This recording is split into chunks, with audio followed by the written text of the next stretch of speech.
جو لوگ غور کرتے ہیں ان کے لیے ان باتوں میں بہت سی نشانیاں ہیں، اور اسی کی نشانیوں میں سے ہے آسمانوں اور زمین کا پیدا کرنا اور تمہاری زبانوں اور رنگوں کا جدا جدا ہونا۔ اہل دانش کے لیے ان باتوں میں بہت سی نشانیاں ہیں، اور اسی کی نشانیوں میں سے ہے تمہارا رات اور دن میں سونا اور اس کے فضل کا تلاش کرنا۔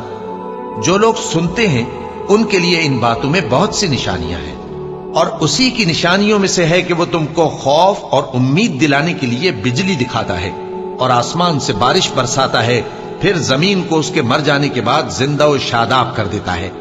عقل والوں کے لیے ان باتوں میں بہت سی نشانیاں ہیں، اور اسی کی نشانیوں میں سے ہے کہ آسمان اور زمین اس کے حکم سے قائم ہیں۔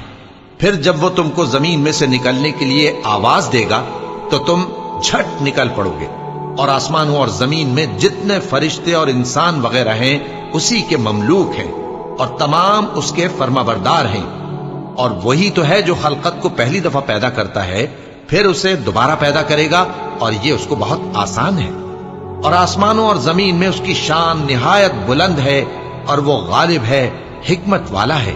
وہ تمہارے لیے تمہارے ہی حال کی ایک مثال بیان فرماتا ہے کہ بھلا جن غلاموں کے تم مالک ہو وہ اس مال میں جو ہم نے تم کو عطا فرمایا ہے تمہارے شریک ہیں، اور کیا تم اس میں ان کو اپنے برابر مالک سمجھتے ہو؟ اور کیا تم ان سے اس طرح ڈرتے ہو جس طرح اپنوں سے ڈرتے ہو؟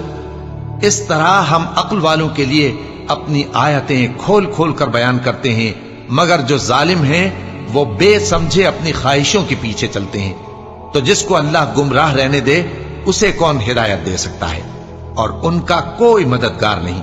سو تم ایک طرف کے ہو کر دین الہی پر سیدھا رخ کیے چلتے رہو، اور اللہ کی فطرت کو جس پر اس نے لوگوں کو پیدا کیا ہے اختیار کیے رہو۔